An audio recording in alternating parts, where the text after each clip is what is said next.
Yo guys, what's good? So in today's video we'll be bringing you the full review of Blue Protocol. If you should play it, ultimately if it's worth sinking your time into and what you should expect from this game going forward. Starting out, Blue Protocol came out about a week ago, a little bit more than that. I already covered it in a first impressions, and the first impressions were generally very good, very positive. A lot of players loved this game on launch, but of course when the honeymoon phase disappears and you're actually sinking your teeth into the game and finding out what content there is to do and all the good stuff, you can really see all the pros and cons, and that's what we'll be talking about in this video. So Blue Protocol, in a general sense, I would like to give this game a very solid rating, but it does have its flaws and they are major. So first thing is, it's an anime game, of course. This is a major turnoff to a lot of players. For being an MMO, this is detrimental to the game because MMOs need a lot of players to live on, and when you make an MMO, which is generally a niche game, a lot of players love it, but it's its own criteria of game. And when you add anime, which is its own niche, and some players just do not want anything to do with that stuff, you eliminate a piece of the player base, and that shows in the player numbers, which you can see here. So generally, the game first of all is out on PC and mobile, and of course, these are only the numbers on PC. Clocked in at about 100,000 all-time peak and went steadily down. However, I would like to point out that it kept a large portion of the player base. It steadily went down, which is a very good indicator that it is a good game and a lot of players are returning day by day by day. However, a week later, that already dropped to 40,000 concurrent players. That's right now. That's on a Saturday, on damn near on peak hours. Yeah, it's not looking too good a week after the game came out, and that is for a specific reason. But let's talk about some of the good first. So generally, Blue Protocol is a very good game. However, it is a casual game, and it's not meant for hardcore players or players that want an MMO to main. So this comes down to what type of game you want to play, because Blue Protocol has very fun combat, very responsive game. It's just all around a very responsive game. It does have generally everything is all right about it, but that's where it kinda sits. The graphics are of course amazing and movement feels very good. Combat feels very good. It's not challenging, but it feels very good to play. And they have a perfect dodge animation where you click right click, you dash, and if you dash at the exact same times it pings, and the second it pings it gives you a dopamine hit every time you dodge a boss attack with it, and you can keep on dodging and dodging and dodging. You have a lot of blocks you can do, so that's very good.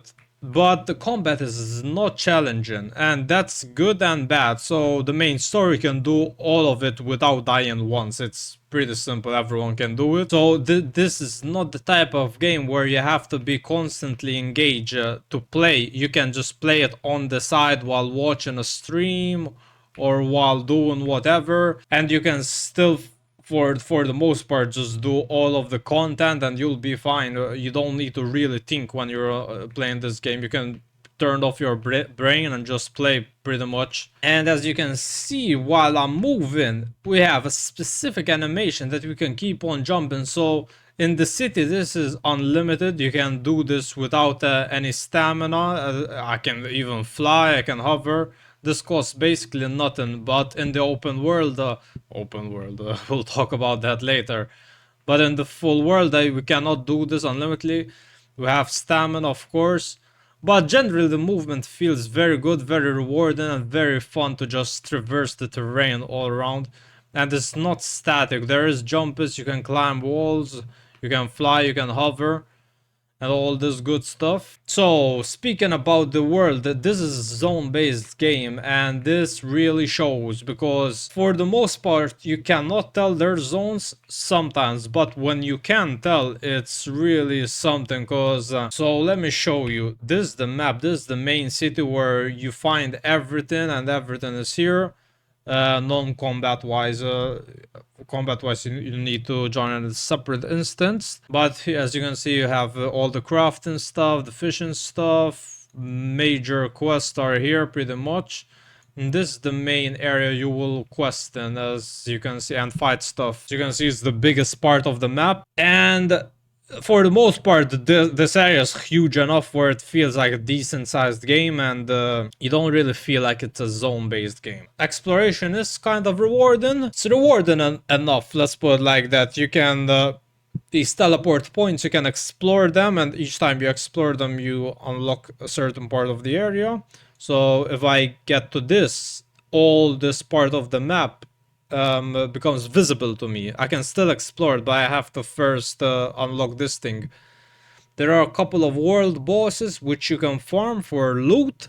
They do require a lot of players to actually kill if it's majorly outside your level, but the zone base really comes apparent when you venture off into this part of the map.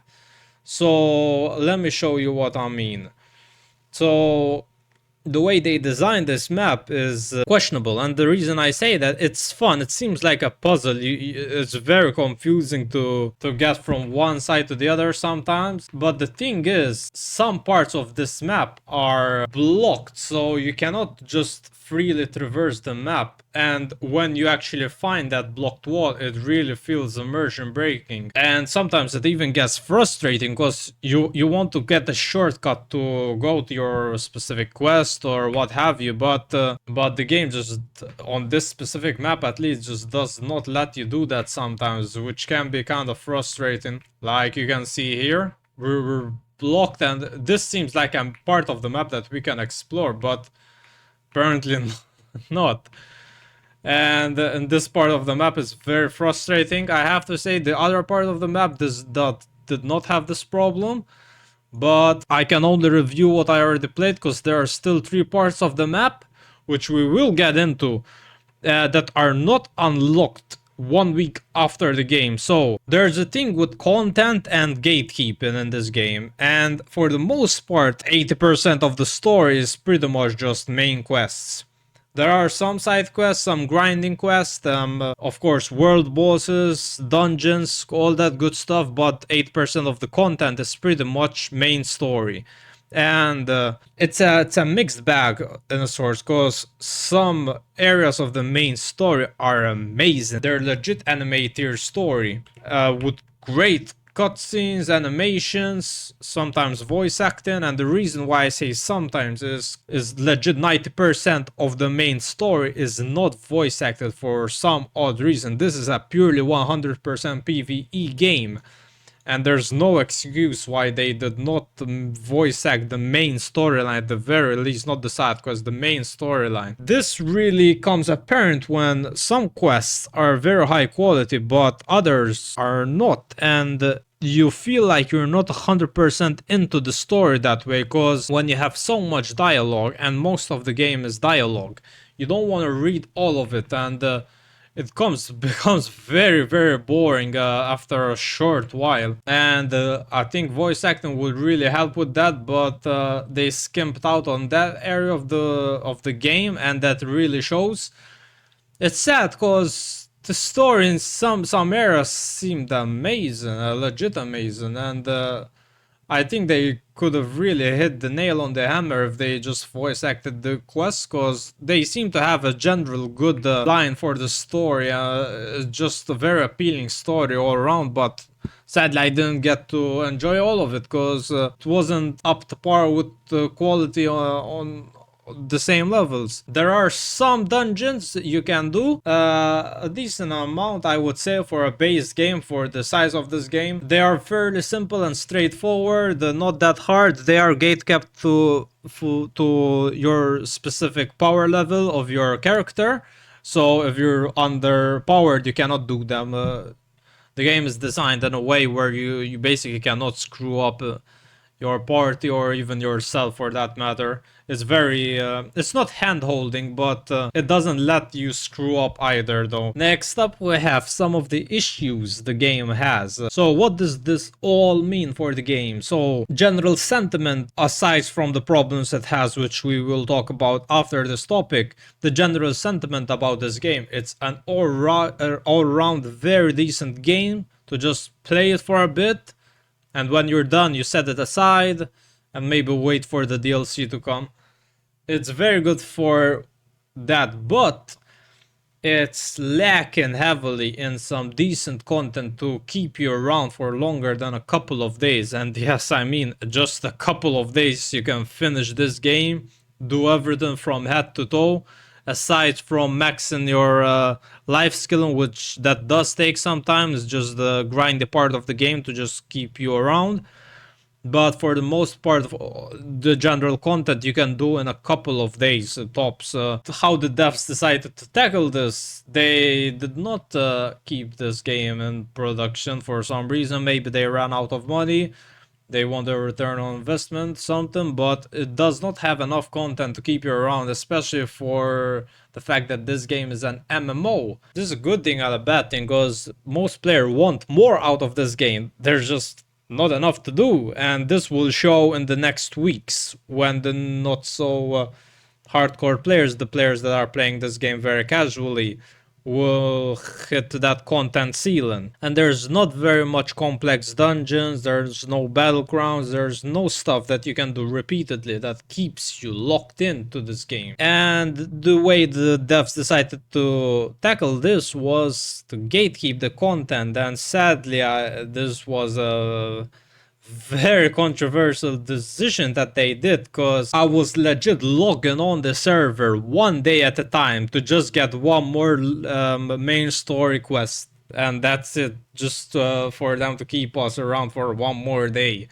And you just don't do that to players. That's in my opinion, you don't decide the pace of how the player wants to play the game. They decide that for themselves. You just give us content to consume it how we want to. Some players just want to rush to end game, some players want to enjoy it on their own time. And yeah, I found myself logging off simply because the timer was not out yet, the main story was not out yet, because the timer was still ticking, and I had to wait a couple more hours for the next quest to come out. And yeah, so this is only a problem with launch day players. So in a couple of weeks or a couple of months, all the content will be out, and you can see this simply by looking at the map. This area of the map comes out in 6 days, in 10 days, in 3 days.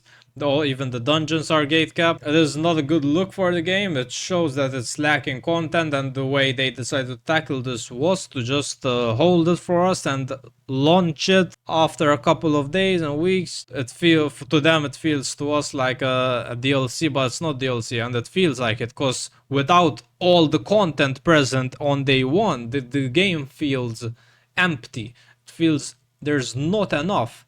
Now mind you, the first 10, 20 hours, whatever, the first couple of days you play it, it will feel like it's a good game, because you have stuff to do, but that runs out quickly, and when they lock out that stuff from you, it really feels apparent. Next issue is the MS. So they only launch servers, and they apparently, this, I don't think this is confirmed, but yeah, servers are not out, and you can tell because on the bottom left of the screen you can see I'm playing on 130 ms, and I'm playing from EU, and there's no choice to change the server or nothing like that.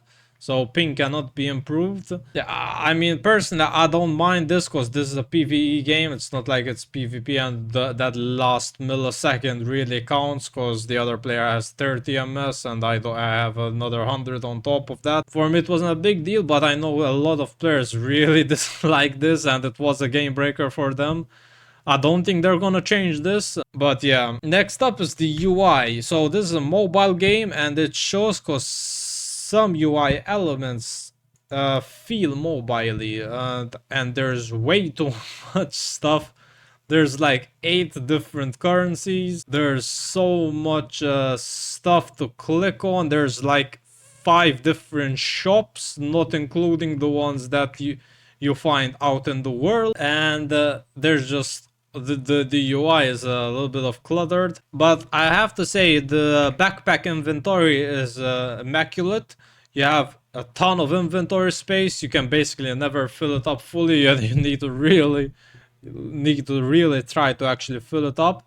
And each item is labeled, how to obtain and what it does. There's very good execution from the devs. The backpack inventory is very good. Craft, so there are life skills, like we said. Crafting feels alright. You can click on the item and it shows you track, and it shows you on the map where it is. The locations are static, where each specific item spawns on the map, and it shows you unlock the item that you can farm. You farm it, you go back to the vendor, and then you can basically refine it or do whatever you have to do. It's a pretty basic system, nothing too in depth. It's enough to keep you around, not enough to keep you engaged though. That's my general sentiment of this game. It's good enough, just not amazing, and that's fine for what this game is, because this game is not trying to be the one MMO that he keeps you going, like Final Fantasy, for example, where you just keep on playing the game, or ESO. This is a game that you play for a while, you finish what you have to do, and you move on. The question is if players will come back when DLCs will come. So this is my next topic for the video. So all around, the players love this game. It doesn't do a lot very bad. It does everything decently, and a lot of players love this game. But I think the problems that this game has, most of it can be fixed through DLCs, and I'm mainly talking about the players that have nothing to do, the low quality sometimes of the main storyline, and not all of course, but some of it is a bit janky. I think with future DLCs, if they want to, they can really hone down on that and really capture players with their storytelling. If they actually decide to voice act all of it with the money that they will make from this game, because this game does have a huge cash shop with a lot of stuff to buy. Some of it is kind of pay to win, but it is what it is. Not, I don't think it's enough not to play the game in terms of pay to win, but it's enough to just get under your skin. So all around, this game I'll give it a solid 6 out of 10. It's not amazing by any means. It does have its own identity that screams this is Blue Protocol. Mainly the anime aesthetic and the town itself feels very good to play in. All around, it's a very polished game. I experienced very minimal bugs throughout my playthrough. It did manage to hold me on for 50 hours for the last week, so it's for sure a decent game that I did enjoy playing throughout my playthrough. But as of yesterday, I finished most of the stuff you need to do, and the only things that will come out in the near future, just more dungeons, more areas to explore, just a lot of basic stuff that frankly we'll have to see if it's good enough to return to. But yeah guys, it's another MMO launch, and they're always welcome. The new MMO hype is very much a thing, and it's very fun to be a part of that every time there's a new MMO out. I'd say this was not a monumental success, but it was not a failure either. I think it was just in the middle. This is a decent casual game, but this is not the type of game that will be your main MMO. So if you go into this game with those expectations in mind, and of course what the game has to offer, and none of that bothers you, you will love this game, and you will play through most of its content, and you will enjoy it because it's an all-round decent game. And yeah guys, hope you enjoyed this video. Make sure you sub up if you want to keep up to date with the latest news of Blue Protocol. If there's anything major releasing on this game, I will cover it, and future MMOs and just general RPGs, open world games, all that good stuff. Yeah guys, sub up and peace.